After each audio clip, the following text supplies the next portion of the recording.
Aloha, everyone. My name is April Armstrong. I'm Professor of Dermatology and Associate Dean for Clinical Research at the University of Southern California. And I'm so excited to have been joined by my dear colleague and friend, Dr. Alice Gottlieb, in our session this morning.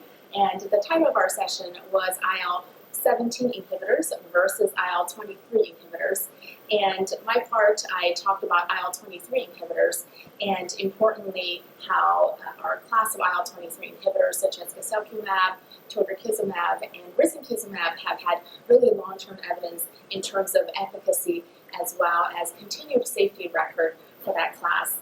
I also mentioned some of the newer data on psoriatic arthritis that we're learning about the class of IL-23 inhibitors as a general. And with that, I will kick it over to Dr. Gottlieb. Thank you very much, April. I'm Alice Gottlieb. I'm a dermatologist, immunologist, clinical professor and medical director at Mount Sinai, Union Square in New York City.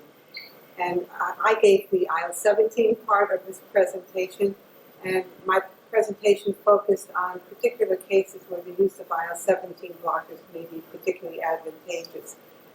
For example, psoriatic arthritis, inflammatory spine disease, when you're in a hurry, when you have generalized pustular psoriasis, when you're in a big hurry, in specialized areas like genital psoriasis.